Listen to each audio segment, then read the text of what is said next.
The Call of the Wild, Chapter 4. Who has won to mastership? What I say? I speak true when I say dat Buck two devils. This was Francois' speech next morning when he discovered Spitz missing and Buck covered with wounds. He drew him to the fire and by its light pointed them out. Dat Spitz fight like hell, said Perrault as he surveyed the gaping ribs and cuts. And dat Buck fight like two hells, was Francois' answer. And now we make good time. No more Spitz, no more trouble, sure. While Perrault packed the camp outfit and loaded the sled, the dog driver proceeded to harness the dogs. Buck trotted up to the place Spitz would have occupied as leader, but Francois, not noticing him, brought Solex to the coveted position. In his judgment, Solex was the best lead dog left. Buck sprang upon Solex in a fury, driving him back and standing in his place. Francois cried, slapping his thighs gleefully. Look at that Buck. Him kill that Spitz, him think he take the job. Go away, Chook, he cried, but Buck refused to budge. He took Buck by the scruff of the neck, and though the dog growled threateningly, dragged him to one side and replaced Solex. The old dog did not like it and showed plainly that he was afraid of Buck. Francois was obdurate, but when he turned his back, Buck again displaced Solex, who was not at all unwilling to go. Francois was angry.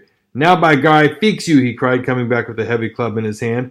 Buck remembered the man in the red sweater and retreated slowly, nor did he attempt to charge in when Solex was once more brought forward. But he circled just beyond the range of the club, snarling with bitterness and rage. And while he circled, he watched the club so as to dodge it if thrown by Francois, for he was become wise in the way of clubs. The driver went about his work, and he called to Buck when he was ready to put him in his old place in front of Dave. Buck retreated 2 or 3 steps. Francois followed him up, whereupon he again retreated. After some time of this, Francois threw down the club, thinking that Buck feared a thrashing.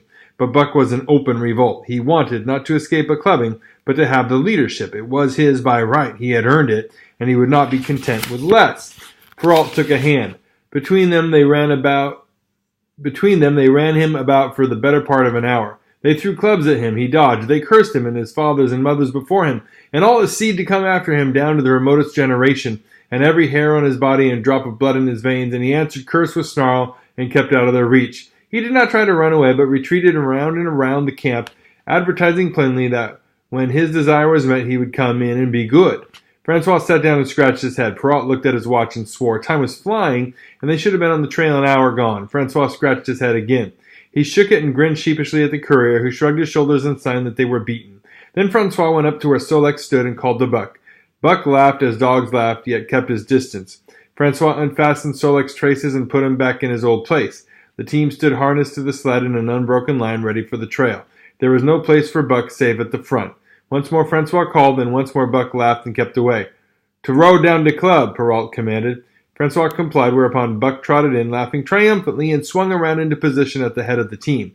His traces were fastened, the sled broken out, and with both men running, they dashed out onto the river trail. Highly as the dog driver had forevalued Buck with his 2 devils, he found, while the day was yet young, that he had undervalued. Out of bound, Buck took up the duties of leadership, and where judgment was required and quick thinking and quick acting, he showed himself the superior even to Spitz, of whom Francois had never seen an equal. But it was in giving the law and making his mates live up to it that Buck excelled. Dave and Solex did not mind the change in leadership. It was none of their business. Their business was to toil, and toil mightily, in the traces. So long as that were not interfered with, they did not care what happened. Billy, the good-natured, could lead for all they cared so long as he kept order. The rest of the team, however, had grown unruly during the last days of Spitz, and their surprise was great now that Buck proceeded to lick them into shape.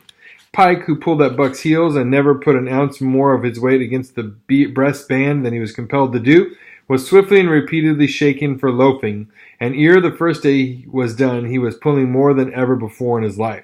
The first night in camp, Joe, the sour one, was punished roundly, a thing that Spitz had never succeeded in doing. Buck simply smothered him by virtue of superior weight and cut him up till he ceased snapping and began to whine for mercy. The general tone of the team picked up immediately. It recovered its old-time solidarity, and once more the dogs leaped as one dog in the traces.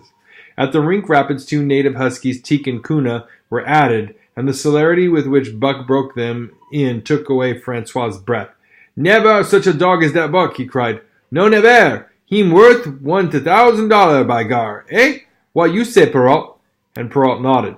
He was ahead of the record then and gaining day by day. The trail was in excellent condition, well packed and hard, and there was no new fallen snow with which to contend. It was not too cold. The temperature dropped to 50 below zero and remained there the whole trip. The men rode and ran by turn, and the dogs were kept on the jump with but infrequent stoppages. The 30-mile river was comparatively coated with ice, and they covered in one day going out what had taken them 10 days coming in. In one run, they made the 60-mile dash from the foot of Lake LaBarge to the White Horse Rapids. Across Marsh, Tagish, and Bennett, 70 miles of lakes, they flew so fast that the man whose turn it was to run towed behind the sled at the end of a rope. And on the last night of the second week, they topped White Pass and dropped down the sea slope with the lights of Skagway and of the shipping at their feet. It was a record run.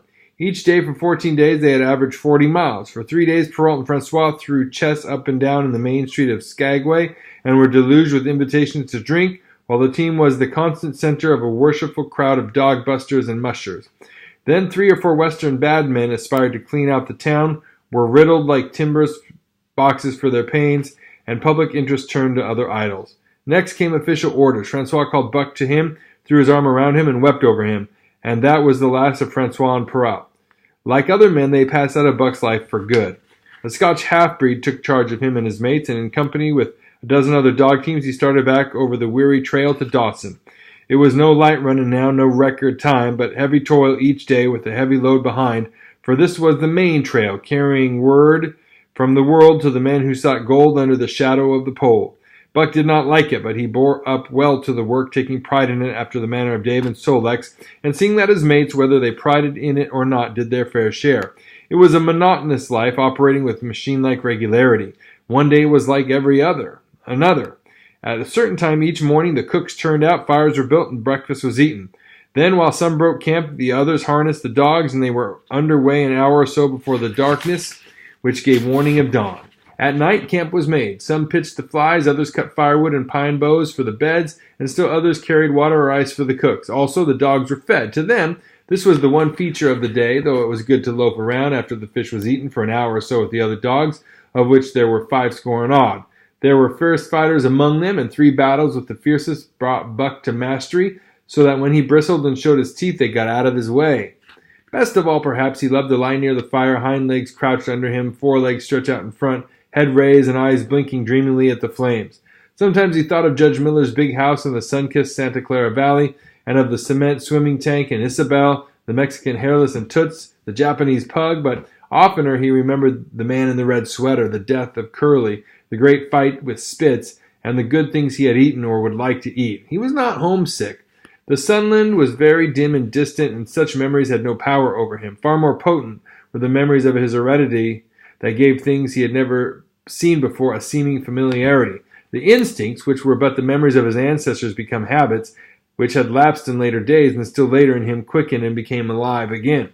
Sometimes as he crouched there, blinking dreamily at the flames, it seemed that the flames were of another fire, and that as he crouched by this other fire, he saw another and different man from the half-breed cook before him. This other man was shorter of leg and longer of arm, with muscles that were stringy and knotty rather than rounded and swelling. The hair of this man was long and matted, and his head slanted back under it from the eyes. He uttered strange sounds and seemed very much afraid of the darkness into which he peered continually, clutching in his hand, which hung midway between knee and foot, a stick with a heavy stone made fast to the end.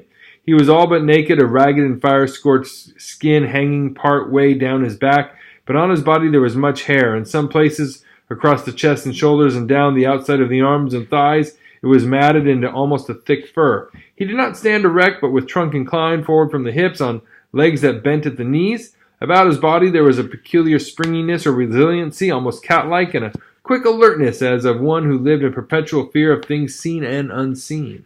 At other times this hairy man squatted by the fire with head between his legs and slept. On such occasions his elbows were on his knees, his hands clasped above his head as though to shed rain by the hairy arms.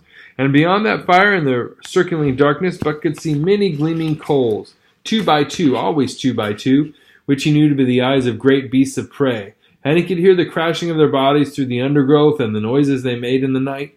And dreaming there by the Yukon bank with lazy eyes blinking at the fire, these sounds and sights of another world would make the hair to rise along his back and stand on end across his shoulders and up his neck, till he whimpered low and suppressedly or growled softly, and the half-breed cook shouted at him, "Hey, you Buck, wake up!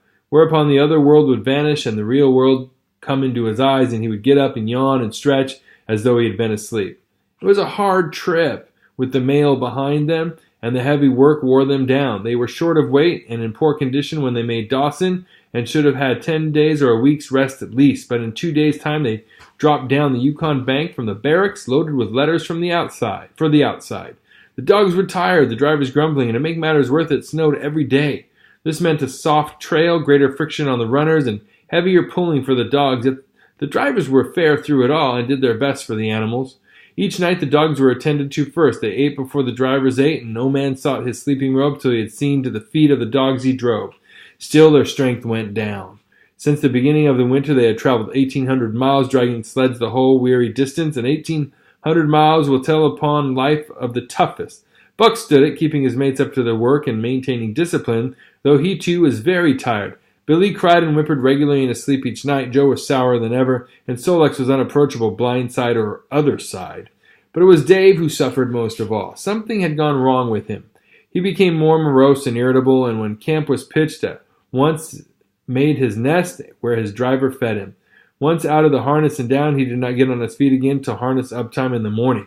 Sometimes in the traces, when jerked by a sudden stoppage of the sled or by straining to start it, he would cry out with pain. The driver examined him but could find nothing. All the drivers became interested in this case. They talked it over at mealtime and over their last pipes before going to bed, and one night they held a consultation. He was brought from his nest to the fire and pressed and prodded till he cried out many times. Something was wrong inside, but they could locate no broken bones, could not make it out. By the time Cassiar Bar was reached, he was so weak that he was falling repeatedly in the traces. The Scotch half-breed called a halt and took him out of the team, making the next dog Sol-leks fast to the sled.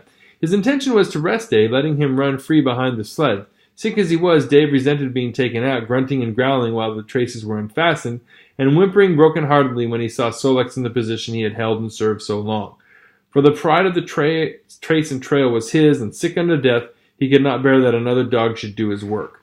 When the sled started, he floundered in the soft snow alongside the beaten trail, attacking Sol-leks with his teeth, rushing against him and trying to thrust him off into the soft snow on the other side, striving to leap inside his traces and get between him and the sled, and all the while whining and yelping and crying with grief and pain. The half-breed tried to drive him away with the whip, but he paid no heed to the stinging lash, and the man had not the heart to strike harder.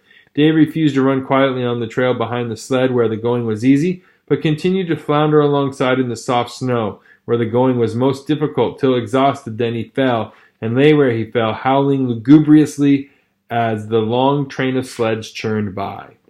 With the last remnant of his strength, he managed to stagger along behind till the train made another stop, when he floundered past the sleds to his own, where he stood alongside Sol-leks.